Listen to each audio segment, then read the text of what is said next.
Okay, welcome to Module 11, and I'm on the course website here. I'll go down to 11. This week what we're doing is we're covering two basic sessions. Parts of the session is to do the access revision for your test and the exam, and the second one is to actually do the ethics portion of this course. So if I go into the module, very important for you guys to remember, you have a test your knowledge link again, so there are more MCQs for you to be ready for week 12 test. And the other thing, more importantly, is to actually cover one of these, or even both if you've got linked to both of these, the practice tests. So if I just open up one of these links, what it is preparing you for the format of the test next week. So you'll download a database and you'll actually answer questions on some multiple choice questions, and then answer questions on the modifications which you do in the test. So it's basically the same format as the test next week, right? So make sure that you cover one of these if you've got one link, so one of these. Otherwise, let's continue with the workshop, what we're going to do in the workshop. So workshop material means that we're covering two sections, which I'll be doing recordings on. That the test part, which is the quiz, that's up to you to do in your own time. So the first part will be the managing ethics, and then a revision exam question for the database portion, right? So we'll continue with that in a second for module 11, right? So let's have a look at the ethics portion of the workshop. We'll be using this document here. If you have a look at it, you'll actually see that the PDF has the case study. In the case study, I'll let you guys read it in your own time, but majority of the case study is about a company called Cambridge Analytica. Cambridge Analytica is used by a lot of companies, and not just that, presidential campaigns as well. So in this case though, you'll see when you read it, it refers to a number of cases within it, and your objective is to use Toffler's 3 principles to analyse this case scenario. If you don't remember Toffler's principles, make sure that you have a look at the lecture material previously. Now let's just get into the presentation. I'll try to do my best in analysing the scenario for you, but what is ethics? What does it actually mean, right? And basically it's about being good, right? And looking at the morality behind being good and bad, and doing things which are right and wrong. And it concerns values and principles that we sort of acquire through things like socialising in community, um, your parents bringing up and so forth, and also the cultural side of things. So different countries have different sort of morality and ethics, which we'll touch on in a second. But the definition you have to know for the exam is it's a bunch of rules and guidelines that evolve over time. So communities get together and they agree on, okay, that we like doing this particular thing, or it's the right thing to do. So they end up over time to transfer those into common law, right? Um, so what we're looking at is principles of behaviour, guidelines on how to look at things as being right or wrong, and the relationships that we build between our friends, family, and community. So don't forget for the exam, the definition is the rules and guidelines that evolve over time.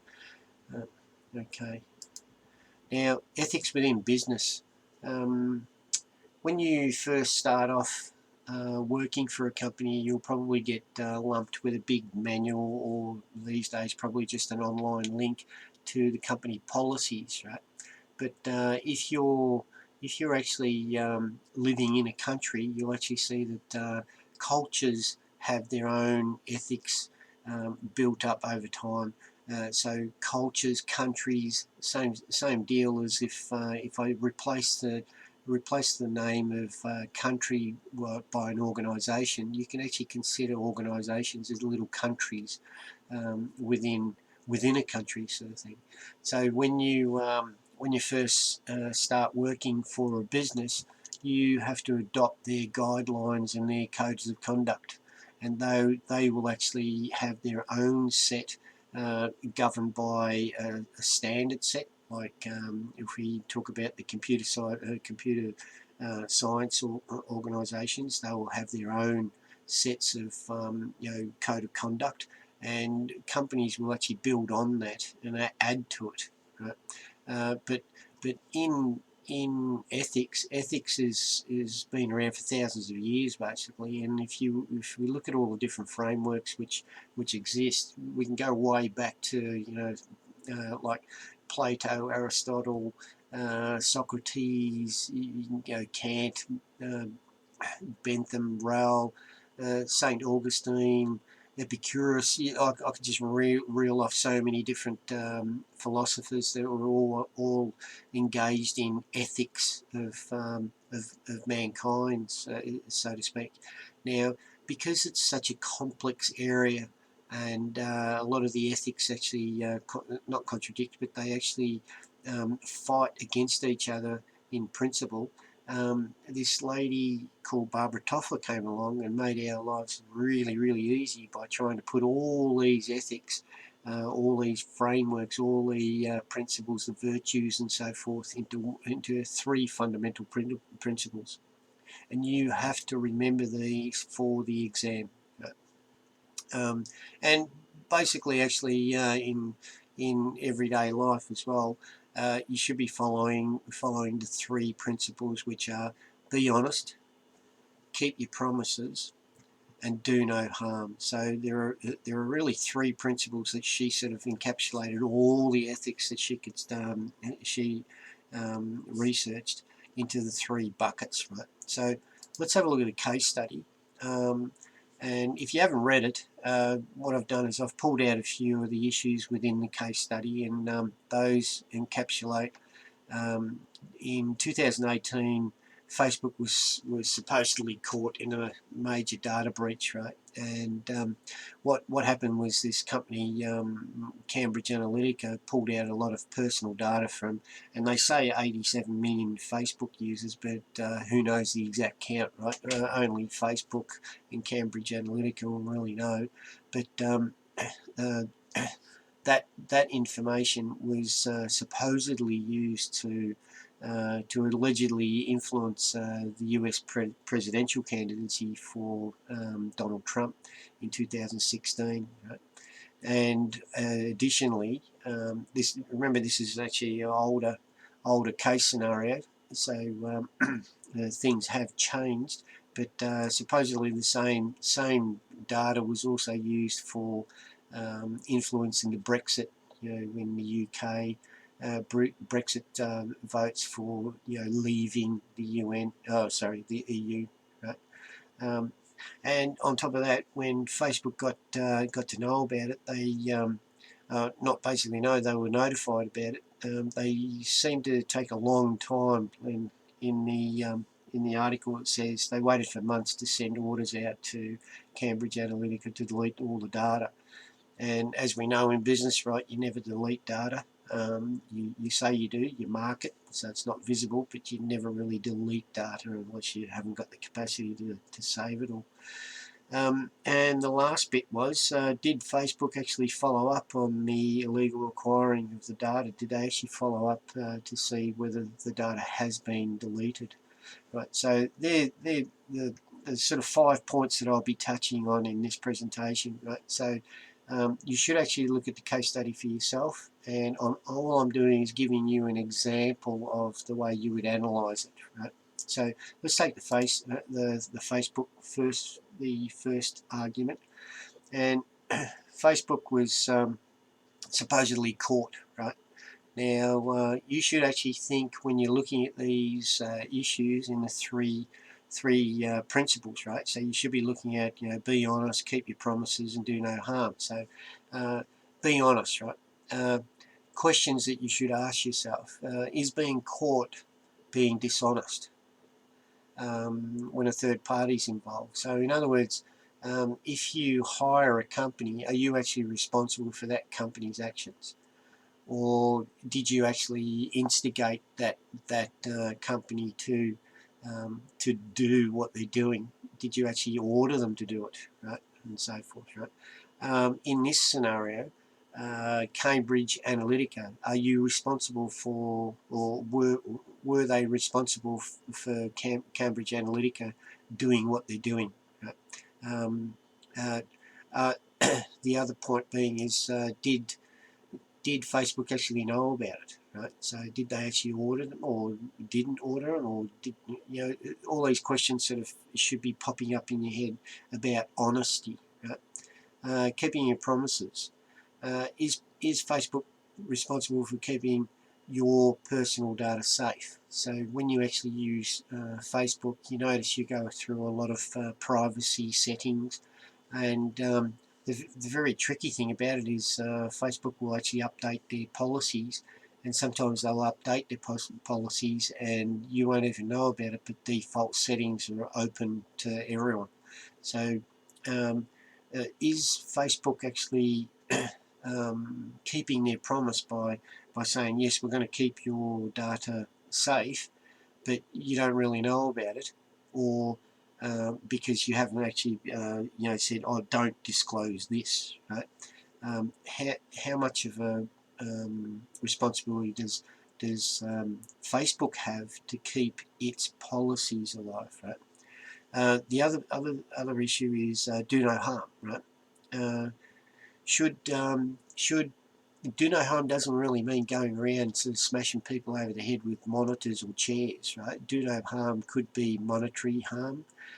The other thing is to disclose your personal data is actually doing harm, right, to that person, because my personal data is my personal data. If you disclose it, you're actually doing me harm by allowing other people to know personal issues about me or personal things about me, right? So in Facebook's account, is it up to them to actually provide the security and monitoring and so forth? You know, like, should they upgrade that to reduce that harm done to the users of Facebook, right? The other question you should ask yourself is, when we're talking about doing harm, what is harm? You know, harm to one person may not be harm to another.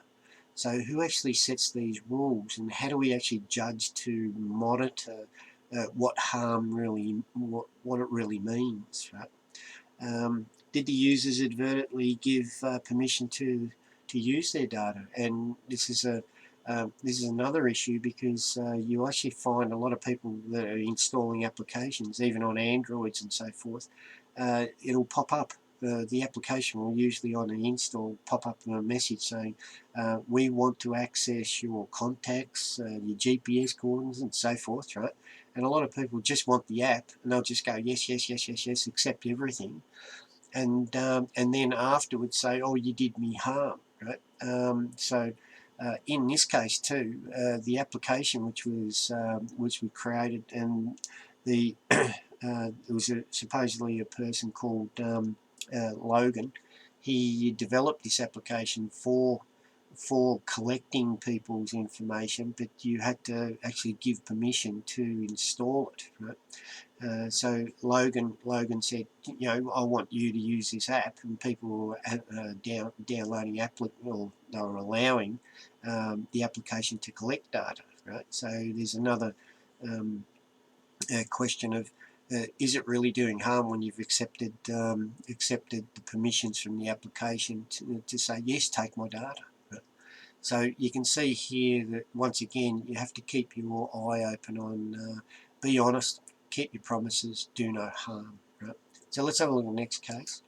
And it says the data was allegedly used for presidential candidacy Donald Trump, right, 2016. Now, you should ask yourself again, saying, are there other presidents and other people organisations that actually use this sort of method of getting data, right? So it may not just be Donald Trump, right? It could be any presidential candidate. And in actual fact, in 2012, Obama used exactly, President Obama actually used the similar sort of services, right? So they were using information from Facebook to actually find out what people's likes and so forth were, and trying to do exactly the same thing, but not using Analytica, but using other applications, obviously. And the same deal happened in both scenarios, but what happened was Facebook actually found out that they said, oh, this is really not really ethical, so they put out policies to stop this sort of stuff, right? And so they actually caught the policies out in I can't quite remember what the year was, you could look it up for yourself, but in 2015 their policies were again they were enforced, but again people tried to, even Obama tried to use the same APIs, which is application programming interfaces, to find out what people's like their emotions were, their feelings were on the Facebook side of things.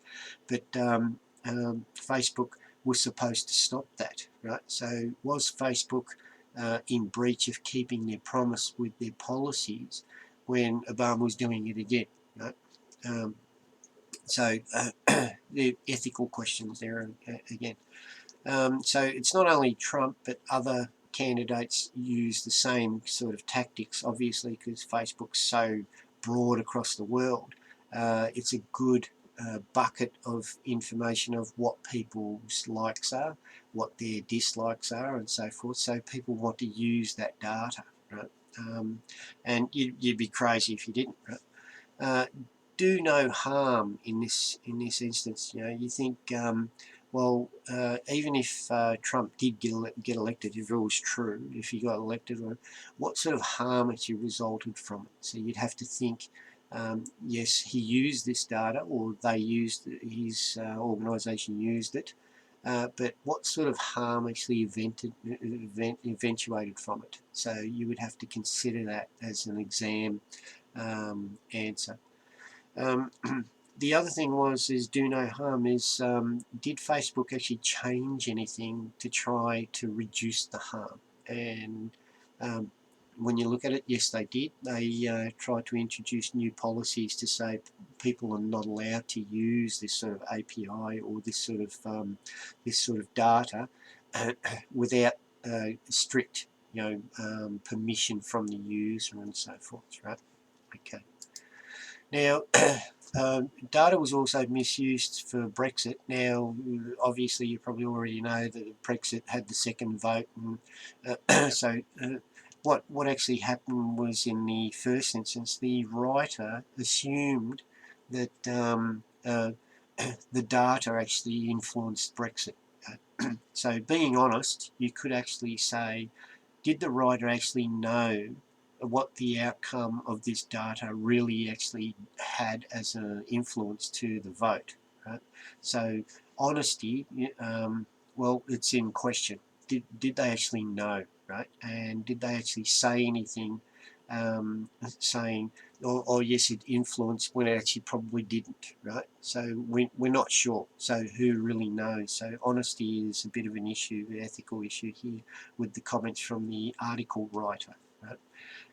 The other part is keep your promises. Once again, if the data was taken and it broke policies, Facebook policies, then Facebook was not really keeping their contract with the user. So you as a user said, no, don't disclose my personal information. And if Facebook actually was in breach of that, they're in breach of a contract, they didn't actually keep their promise. Right? Now, once again, do no harm.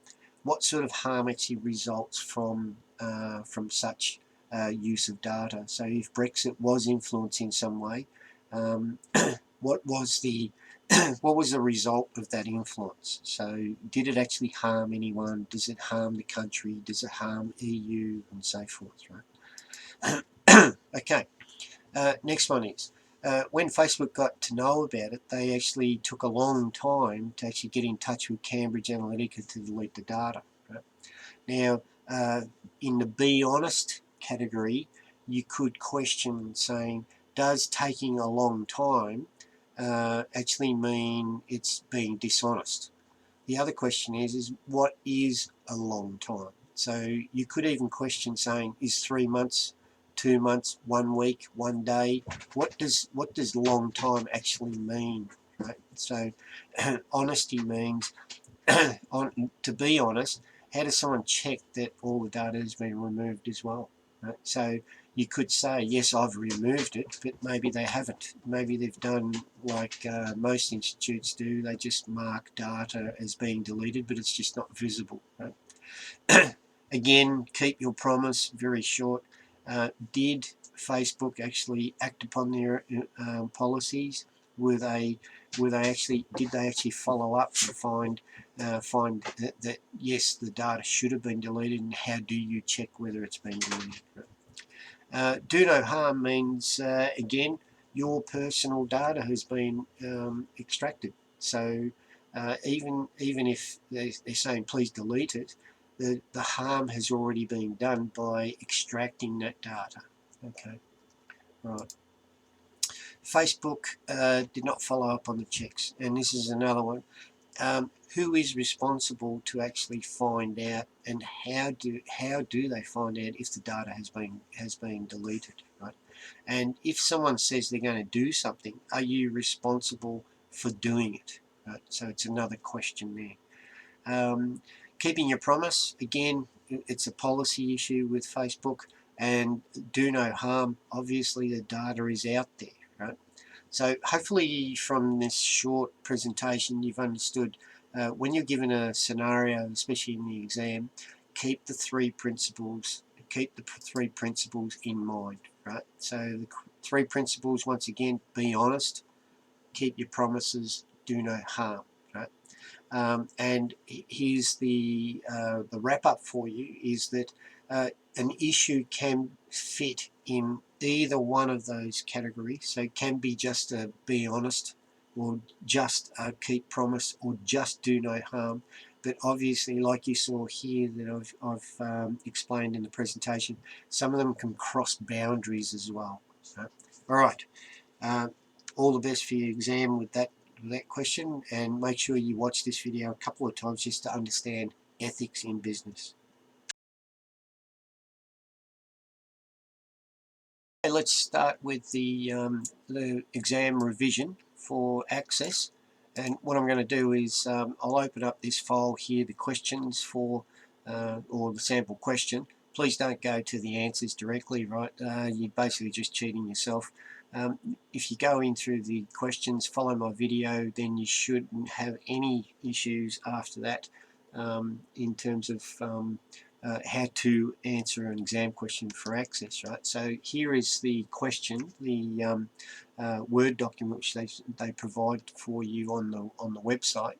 Now, with the details and so forth, I'm not actually going to read all of it for you, but the exam question here is in two parts. Question one is to draw an entity relationship diagram, and question two is to complete table design using your entity relationship diagram. So we'll fill in these tables here.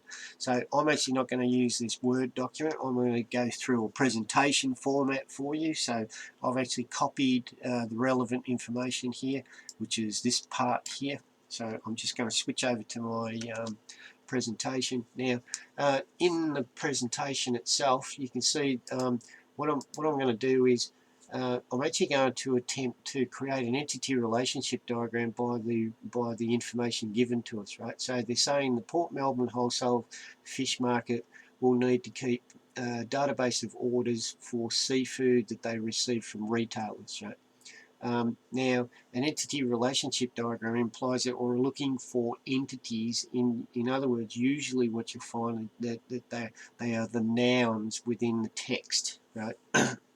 And just by reading this thing here, we actually know that the first entity that we're really looking for is actually in the first sentence. They're both actually, but orders will be one entity that we're actually interested for. So you would draw a box, which is entity, which, remember, the entity then reflects back into a database as a table.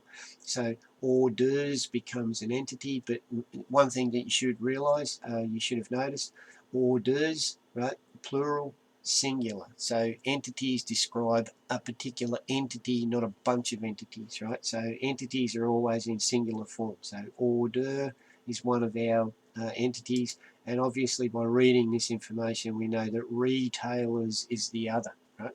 So from our entity relationship diagram now, we've got the two entities drawn in. Notice retailers, plural, retailer, because the entity only describes a particular entity, not a bunch of entities, right? So the only thing missing in this entity diagram now is the relationship with its cardinality, right? And we're given in the question, if you've still got the Word document open, it says each seafood retailer, so each retailer can place many orders for seafood, right? So in other words, what we're really looking for is a relationship between these two, and the cardinality will be each retailer, so one retailer can have many orders, and obviously what we'll see is the relationship is a one to many for orders. Now, don't get tricked by the questions, the exam question, because the second portion of the exam question says each order of seafood is placed in one retailer, right? And remember from our previous last week example, we ignore this many, and so we're reading backwards. We're saying each order can belong to one retailer, okay? So it's not a one-to-one, this is just reinforcing this one-to-many. So each retailer can have many orders, but each order can only belong to one retailer. So let's expand this exercise just a slight bit, which you don't do on a entity relationship diagram, but let's list where are the primary and foreign keys, just for instance rates, right? So if I do, if I want to have a look at all the entities, the entity can never exist without at least one primary key, right? So both of these entities will have a primary key, and what we've done is we've assigned primary key retailer ID, primary key order ID. Right? Now, where do the foreign keys exist? And if you remember from last week, the golden rule was the primary key becomes a foreign key on the many side of the relationship. So in other words, the primary key will be copied over to the order, and because it's on the many side, so we have primary key becomes a foreign key on the many side of the relationship. So just remember that for your primary and foreign keys. Now if I switch over to the Word document again, you see the second half of the question, or the second question is to populate tables. So what we want to do is actually create the next step, create the actual tables which are populated into a database from the entity relationship diagram, right? And what the question actually specifies is, what are the field names, where are the primary keys, and where are the foreign keys? You have to highlight them, right? So what are the actual fields within this, within the tables, and they're actually given to you in the question, right? So you'll actually see them here. You'll actually see retailer name and so forth. So in the presentation, I've actually copied it over for you. So if I go back here and I go to the next section, you notice that the attributes are actually given to you. So attributes in entities become fields within the database, right? So what are the actual tables that will exist within the database? And I've got the two tables here because obviously we've got the retailer and we've got the order, right? So remember, it says table name, so we have to highlight the table name, right? So the first one will be retailer. So we're taking these attributes, or the fields, and we're going to populate into our table. So the first one is name, right? Oh, sorry, go back. I shouldn't jump too quickly. Every entity or every table must have a unique identifier, and we know that that is the retailer ID, which we picked previously, and we highlighted here in the diagram as a PK, so it's a primary key, right? So every table must have at least one primary key. So now we can populate the fields, which is the name, and we know name, and we know here street address. I'm not going to say street address, I like to just put address. You know, we don't like to have fields which have spaces and so forth in it, right? It causes problems later with coding. The other attribute or field will be suburb and postcode, and the last one given to us is the phone, right? Now the important thing about this exercise is you have to remember your data types. So what sort of data type can we make a primary key? So the primary key, immediately most of you are all probably yelling and screaming saying that we can have an auto number, and you have to remember auto number is the type where it's automatically controlled by the database, so it's incremented for us. We don't have to worry about numbers if we set it to an auto number, because every time we create a new retailer or enter data for a retailer, this field will actually be incremented for us. But alternatively, a primary key can also be a number, right? So just a straight number. But if we set it to number, then we have to somehow control the number so that it never duplicates. So we don't have number 2 twice. So we don't have the same code. And the next part, we can also set it as text as well. So we can have a primary key as a code, like CC534 or something like that. So it'll be text based. Right? So mind you, I've written down here the 3 different options with a slash divided by them, right? But remember in the exam, you would have to only list one. So it can't be all 3. I'm just giving you an example to say it can be either one of these, like auto number, number, text. Name obviously will be text. Address, same thing, will be text, because we can put things in there like 285, something street or road, right? So we can mix numbers and letters together, so it'll be text. Same as suburb as well. Now here's the tricky bit, postcode. And if you remember previously, I hope you caught on from the last video, we would set postcode as text, not a number. Why is that? Right? Now, numbers are only used for calculations, and we're not going to use a postcode in a calculation. So we're not going to multiply 2 postcodes to get some value. Right? And the same deal goes with phone. We don't put phones as numbers, we put them as text, right? And the reason is because we can have formatting, right? So we can have like 3-digit, 4-digit, 4-digit, whatever formatting, which means that we are going to include things like brackets and spaces and so forth. So in other words, text, right? So there is our retailer ready to be put into the database, right? So now let's have a look at the second table, and we're given the parameters for that as well. And remember, our second table was called order, and order will contain quantity. Oh, sorry, same deal again, I just missed it. Every entity must have a primary key. So immediately first field will be order ID, and I've highlighted as a PK to say it is a primary key. So order will have a primary key, plus it will have quantity, right? So we'll put quantity, we've got a type, and we've got cost per kilo, and I'm going to cut this down so we don't have the space stuff, right? So I'm just going to say cost, right? Okay, now what are the data types? Primary key, as we covered before, could be auto number, text. So same deal here. We can actually have an auto number, we can have a number, and we can have text for a primary key. It's up to us to control the number and the text, but auto number is controlled by Microsoft Access, right? The actual DBMS. Now, quantity. Remember previously we had postcode, we set it text. Quantity, we know that quantity will most likely be in a calculation, so it should be set as a number type. Okay.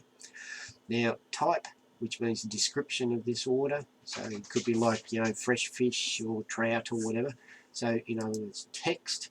And the last field, cost, will be a special number type called currency. Right?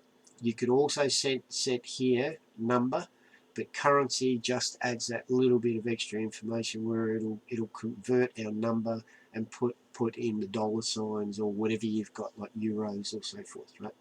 Now, just to finish this these tables off, we know from previously that there was a relationship here with cardinality of one retailer could have many orders, which means to finish it off, the many side must have a foreign key. Remember the crow's feet. And the foreign key will have to be, remember the golden rule, the primary key of the one side becomes a foreign key on the many side. Right? So we just copy over retailer ID, the label for it, and we highlight it as FK for foreign key. Now, here's the tricky bit. What type do we set this foreign key? So if I have a retailer of auto number, do I set order as auto number? No, right? Reason is, if I create a retailer and I get ID 1 and then I place an order, I will get auto number as 1, right? Which means it'll enforce a one-to-one, which means it only ever exists one order will only ever exist for one retailer. It can never be duplicated. So in other words, it's not auto number, but a number matches to an auto number, which means I can have a retailer ID here of 1, and then I can have many orders for that ID 1. I can say 1, 2, 3, 4, 5 orders for ID of 1. Right? So it must be a number. Don't put auto number to auto number. It's not correct. Right? So if I have number, I know I can set number from what we just explained. And if I have text, I must have text. Right? So I can't match a number with text. They must be the same type. Right? So number, number, text, number, number, text. So that concludes that exam question for you. Right? I think there was one other thing here. If we have a look further down, there's question 1, question 2. If you keep going down, there's question 3 and 4, and it says, what does a form look like and what does a report look like? Don't bother. You already know a form, what a form looks like and what a report looks like. It won't be asked in the exam, so don't worry about that. Don't be concerned about it.